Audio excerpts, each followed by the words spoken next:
In the beginning, the ancient Greeks worshipped gods whose powers had been past human information. Each god held dominion over a unique aspect of existence. Zeus ruled the sky. Hera protected marriage. Poseidon commanded the sea, and Hades governed the underworld. Athena guided know-how and warfare. Apollo delivered light and recuperation, at the same time as Aphrodite symbolized love. Dionysus thrived on chaos. Hephaestus crafted weapons, and Ares represented destruction and war. But at the back of those divine titles lies a story of treachery, vengeance, and manipulation. A tale that feels extra like a Greek tragedy than worship. Zeus, the tyrant king. In the divine palace atop Mount Olympus, Zeus, king of the gods, sits on his grand throne, his thunderbolts crackling in his hand. The sky trembles below his command. From this seat of power, Zeus controls now not simply the heavens, but the fates of both gods and mortals. His reign isn't as superb as you might suppose, even though it's built on worry, manipulation, and unyielding manage. Zeus's love for strength became matched best by way of his lust for mortal ladies. In one scene, we see Zeus descending to earth in the form of an awesome white bull. Europa, the princess, cannot face up to the majestic creature and climbs onto his lower back. Suddenly, Zeus races throughout the ocean, wearing Europa a ways from her hometown. His moves are smooth and calculated, showing how easily he manipulates others for his dreams. But Zeus's thirst for control is going beyond his relationships with girls. He uses his energy to preserve manage over different gods, punishing everybody who dares defy him.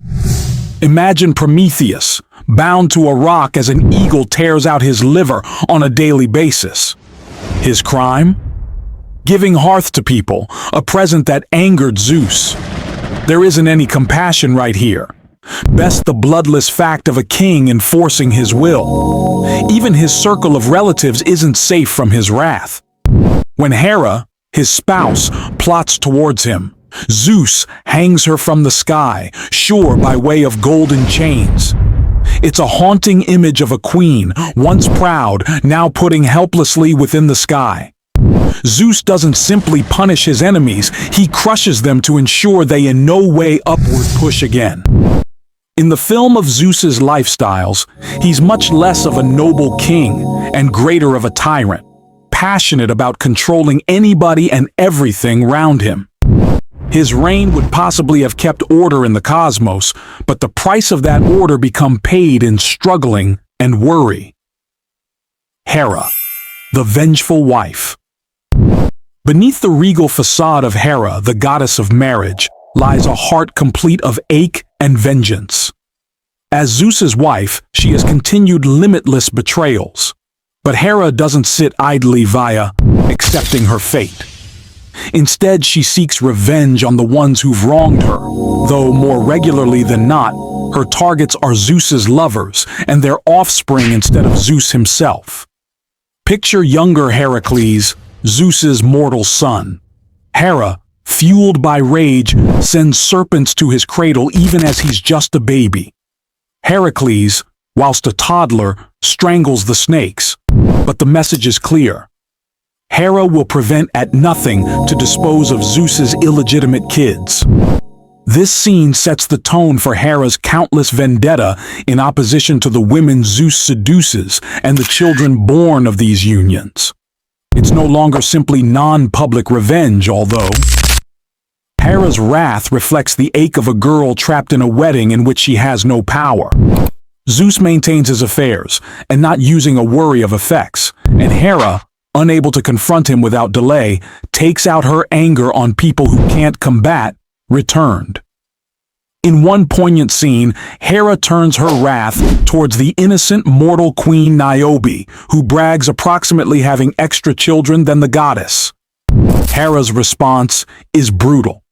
She has Apollo and Artemis, her youngsters, slaughter Niobe's complete own family.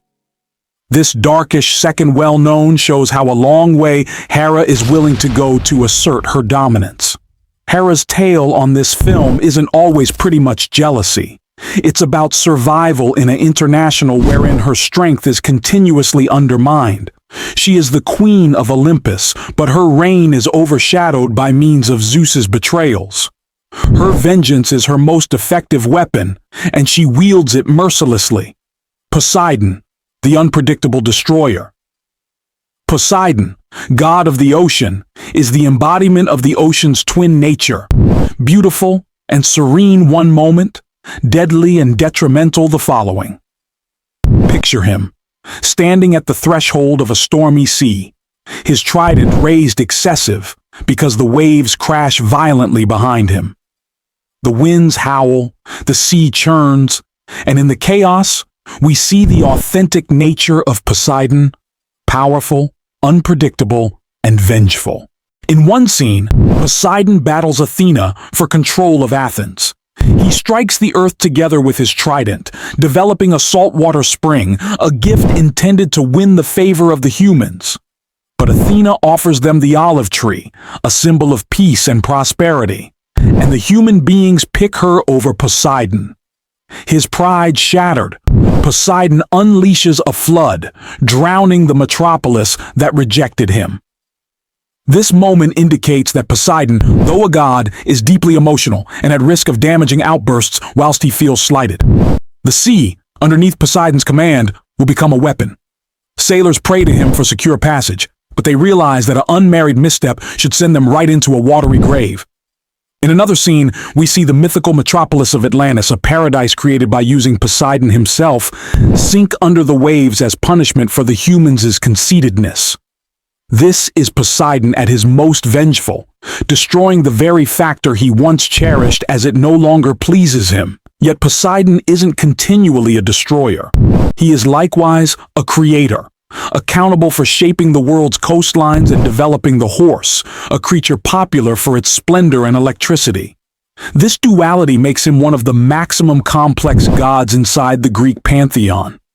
Poseidon is both protector and destroyer, a pressure of nature that cannot be controlled or anticipated. Hades, the ruler of the dead. Far below the earth, Hades sits on his throne inside the underworld, surrounded via shadows and the whispers of the useless. Unlike his brothers, Zeus and Poseidon, Hades doesn't crave the adoration of mortals or the joys of strength. His domain is the land of the lifeless, and his function is one in all stability. But make no mistake, Hades isn't any much less formidable than his brothers. In one haunting scene, we see the souls of the dead arriving on the river Styx, in which they're ferried throughout via the boatman Charon. The useless are silent, their eyes empty, as they journey to Hades' country. Here, there are no heroes or villains, simplest souls awaiting judgment. Hades, along with his cold, calculating gaze, ensures that each soul gets its due, whether or not that be eternal peace inside the Elysian fields or endless torment in Tartarus. Hades' best act of defiance comes whilst he abducts Persephone, the daughter of Demeter. In this film-like second, we see Persephone, harmless and full of life, plucking plants in a meadow whilst the ground underneath her opens and Hades emerges in his black chariot. Without a word, he sweeps her away into the underworld, wherein she becomes his queen. This abduction, even though violent, reveals every other side of Hades, his preference for companionship inside the lonely realm of the useless. As Persephone's absence plunges the sector above into an eternal iciness, we witness Hades' energy, not simplest over loss of life, however over lifestyles itself. Demeter's grief brings famine to the land, and it's miles best through negotiation that Hades is of the same opinion to permit Persephone to return to the floor for part of the YR. This compromise creates the seasons, a symbol of the balance between existence and loss of life that Hades continues. While Zeus regulations with fear and Poseidon with rage, Hades' electricity is rooted within the inevitability of loss of life. He is patient, understanding that everyone will come to him in time. His story isn't one of cruelty, but of order, a necessary pressure within the chaotic world of the gods. Athena, the paradox of wisdom and war. Athena, the goddess of wisdom, stands as a beacon of intellect and method, yet she is likewise a warrior, unafraid of struggle. In one breathtaking scene, we see Athena main and navy, her defend glowing inside the solar as she calmly directs her forces. Unlike Ares, the god of warfare who thrives on chaos, Athena techniques struggle with precision and clarity. Her decisions are calculated, her actions sleek, and her victory positive. Her maximum well-known contribution to Greek mythology is her position inside the Trojan War. As the Greeks war to breach the partitions of Troy, it is Athena who inspires the advent of the Trojan horse. In the darkness of night, as the big timber horse is wheeled into the city, we see Athena's affect, her method as sharp as her spear. The fall of Troy is not because of brute power, but to cleverness, and that cleverness is Athena's present. However, Athena isn't without her flaws. In one tale, the mortal woman Arachne demanding situations Athena to a weaving contest, boasting that her competencies surpass even the goddesses.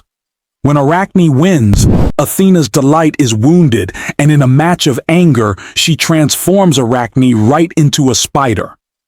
This second exhibits a darker side to Athena. The goddess who values awareness and common sense remains able to pettiness and revenge while her delight is threatened. In some other scene, we see Athena guiding the hero Odysseus, whose foxy and strategy reflect her very own. As she helps him navigate the perils of his journey back domestic from the Trojan War, Athena embodies the balance among intellect and movement. She values information. However, she is aware that from time to time pressure is important to obtain peace. Athena is a goddess of paradoxes. She loves information, however, isn't afraid to visit struggle. She prizes fairness, however, gainers hesitate to punish people who undertaking her. Athena's story reminds us that expertise is a powerful weapon, however, it could additionally be fragile.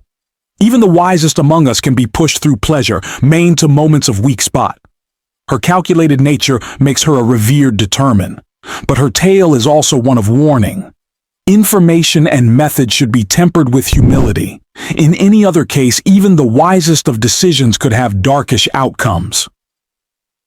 Apollo, the arrogant perfectionist. Apollo, god of the sun, track, healing, and prophecy, stands tall as one of the most well-liked figures in Greek mythology. His beauty and skills make him a shining instance of perfection. But Apollo's story isn't always without its shadows. For beneath his radiant outdoors lies a risky conceitedness, a pleasure that frequently drives him to cruelty. We begin with a scene of Apollo gambling his golden lyre, the candy melodies fascinating both gods and mortals. His music is so best, it could heal the unwell and soothe the soul. But this present of perfection is likewise a curse. Apollo cannot tolerate being something much less than the quality, and all people who challenges him is met with quick and brutal punishment. Take the story of Marsyas, a satyr who dared to challenge Apollo in a song contest. Marsyas, confident in his talent with the aulos, played beautifully. But Apollo, now not content material with genuinely prevailing, determined to expose off via gambling his lyre at the same time as making a song. When the competition ended, the muses declared Apollo the winner. Marsyas's destiny? A bad punishment. Apollo flayed him alive, stripping the skin from his frame as a cruel reminder that no one must ever venture his superiority. In every other scene, we witness Apollo's obsessive pursuit of the nymph Daphne. Struck by way of certainly one of Eros's arrows, Apollo falls hopelessly in love along with her. However, Daphne desires nothing to do with him. As she flees through the wooded area, we experience the depth of Apollo's preference turning into something darker. obsession. Just as Apollo is set to catch her, Daphne calls out to her father, a river god, and is transformed into a laurel tree. Apollo's reaction? He claims the laurel as his sacred image, turning his unrequited love right into a trophy. This conceitedness extends to his function as a healer. Apollo had the energy to bring plagues as without problems as he cured them.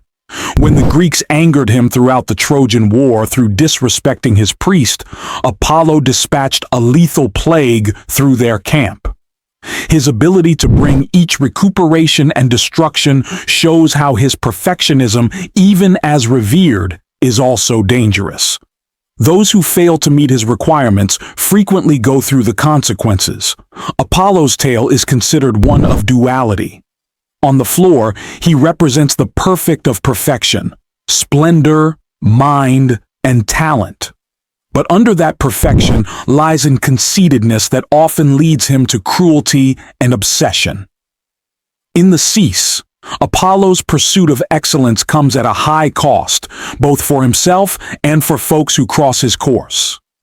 Aphrodite, the manipulative goddess of love. Aphrodite, the goddess of love and beauty, may additionally seem like a parent of pure affection. But her strength over preference makes her one of the most manipulative deities in Greek mythology. Picture her, draped in golden gowns, casting a spell of love over gods and mortals alike.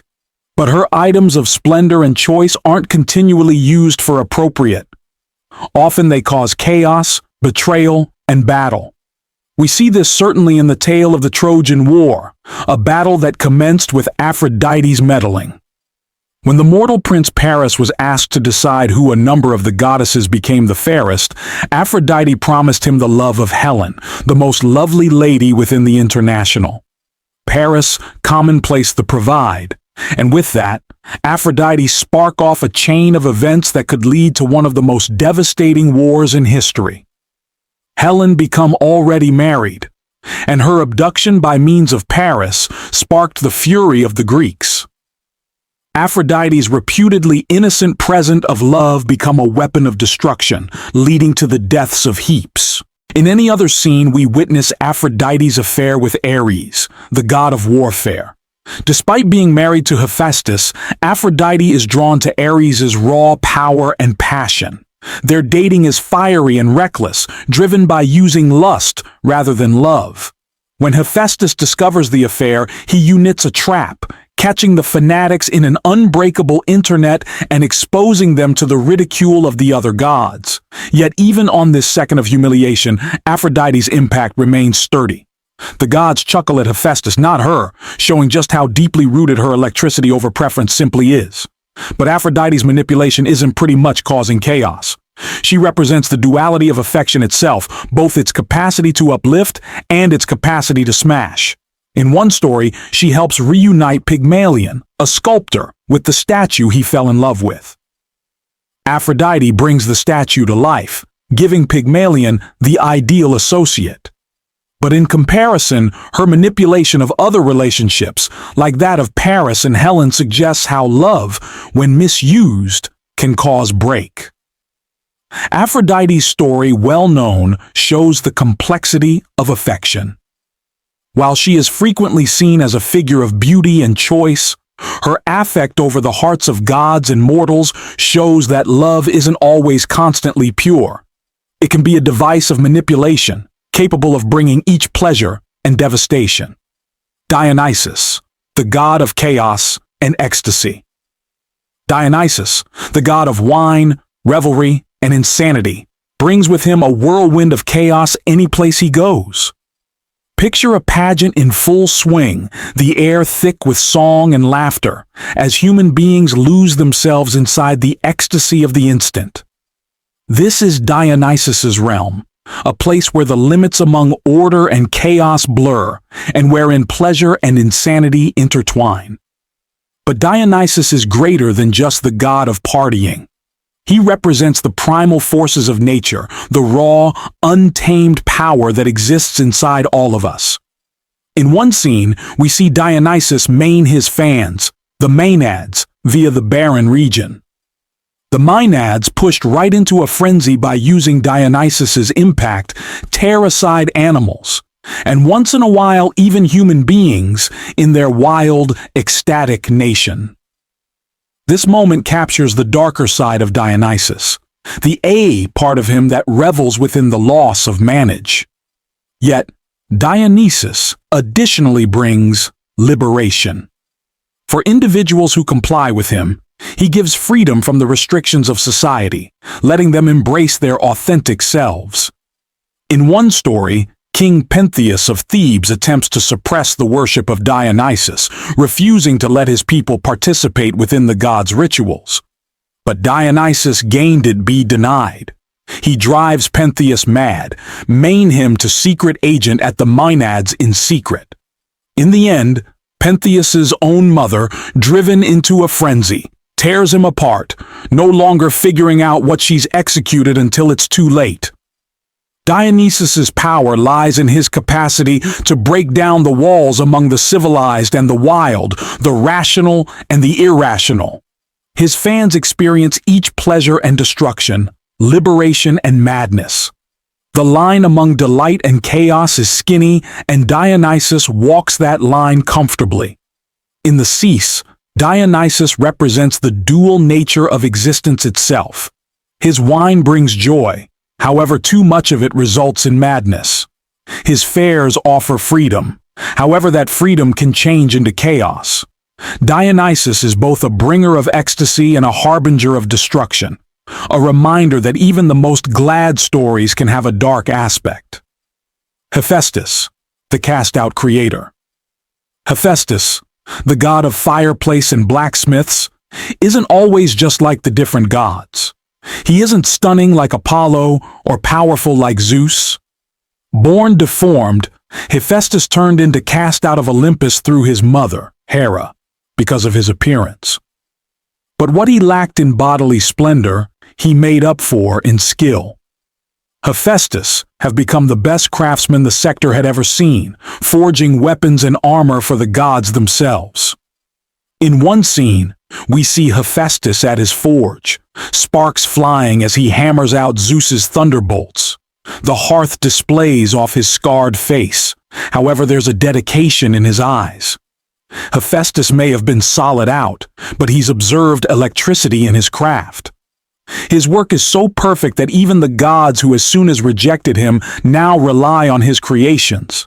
But Hephaestus's existence is some distance from ideal. His marriage to Aphrodite, the goddess of love, is full of betrayal. Despite his devotion to her, Aphrodite includes on an affair with Ares, the god of struggle. When Hephaestus discovers this, he units a trap, catching the fans in the internet and exposing them to the opposite gods. But even this moment of revenge is bittersweet. The other gods giggle at Hephaestus, no longer Ares or Aphrodite, reminding him of his outsider status even amongst his friends. Despite the mockery, Hephaestus's story is certainly one of resilience. He doesn't let his deformity or rejection outline him. Instead, he channels his pain into his paintings, growing a number of the maximum powerful and beautiful items in Greek mythology. From Zeus's thunderbolts to Achilles' mythical armor, Hephaestus's creations shape the very destiny of gods and mortals alike. Ares, the god of war and destruction. Ares, the god of war, stands in stark evaluation to his sister Athena. While Athena represents the strategic and intellectual facet of warfare, Ares embodies its chaos, destruction, and bloodlust. He thrives at the carnage of conflict, now not for any noble reason, but for the sheer pride of it. In many ways, Ares represents the darker facet of human nature, the element that revels in violence for its very own sake. Picture Ares on the battlefield, his armor gleaming as he expenses into the fray. He doesn't care about who wins or loses. For Ares, the sound of clashing swords and the sight of blood spilling onto the ground are enough. Unlike Athena, who fights for victory and order, Ares fights purely for the chaos and destruction that war brings. Ares' dating with Aphrodite similarly illustrates his nature. Their affair is one constructed on passion and raw preference, now not love. When they're caught in Hephaestus's internet, the alternative gods snigger. However, Ares doesn't seem to care. His reckless love affair mirrors his technique to warfare, passionate, unfavorable, and without regard for the effects. Even Zeus, Ares' father, doesn't preserve him in excessive regard. Zeus often speaks of Ares with disdain, seeing him as an important evil rather than a noble warrior. Ares is the embodiment of the uncontrollable primal urge for violence that lurks inside all of us, and at the same time as the Greeks respected his energy, they also feared the chaos he brought. If you loved this deep dive into the darker sides of Greek mythology, be sure to remark, share, and subscribe. And don't forget to hit the bell icon to stay up to date on our state-of-the-art content. Thank you for looking.